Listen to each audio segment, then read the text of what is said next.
Hello, cooking enthusiasts. This week's video is going to be a bit of a quicker one. If you didn't see last week's gelato video, I highly recommend checking it out. It's a video I'm pretty proud of. Today is going to be more of an update on some long-term projects I've started recently, in particular some blackening projects and some dry aging projects. If you are into food, you've probably heard of black garlic. It's sometimes described as fermented, but that's not really true. What it is essentially ultra slow roasted garlic. Garlic is kept in relatively humid conditions above 60 Celsius for up to 8 weeks until it becomes soft, sweet, and fragrant. I have wanted to try making black garlic for a while now, and the book The Noma Guide to Fermentation has a few procedures for how to make it. They recommend building a custom setup with temperature control, but I decided to just use a second-hand rice cooker.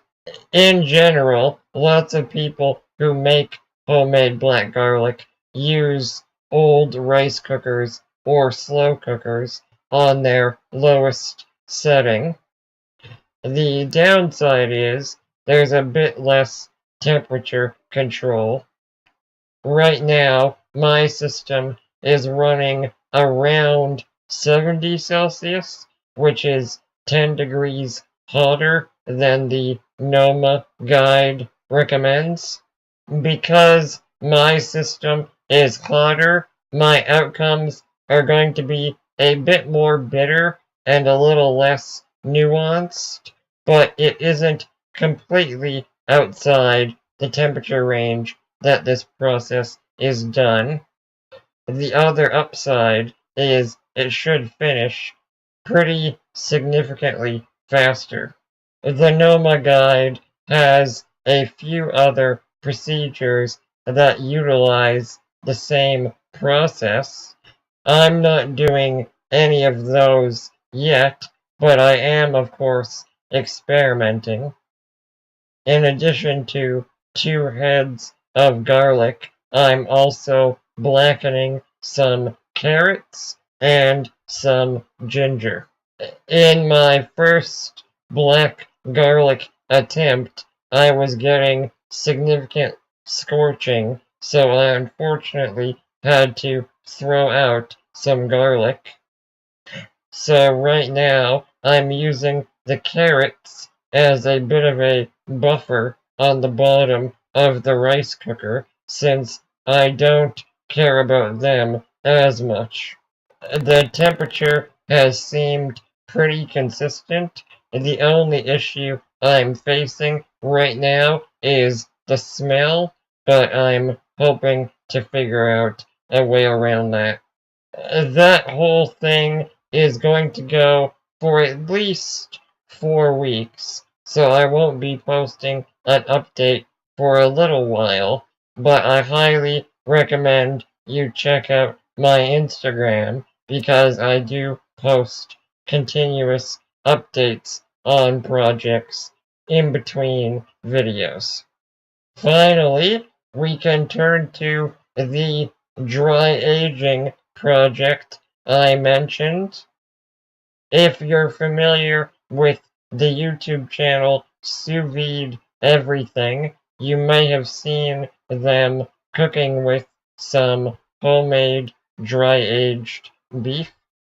They were using a very unique product called an umai bag, which is essentially a very slightly porous vacuum bag. that lets you do dry aging in a normal refrigerator. So of course, I had to get some of these bags. Currently, I'm dry aging a bone-in prime rib for my brother's birthday, and me and my dad are dry aging a rack of beef short ribs as our first experiment. Unfortunately, the butcher gave us pieces that were way more trimmed than I wanted, so our final yield is going to be pretty low, but we're probably going to give the ribs at least 30 days of aging. But that is pretty much it for this video. Again, pretty much just an update, and I wanted at least one video to sort of signify the beginning of these projects. As always, if you have any questions about what I talk about, please let me know in the comments, and consider sharing and subscribing. Otherwise, thank you for watching.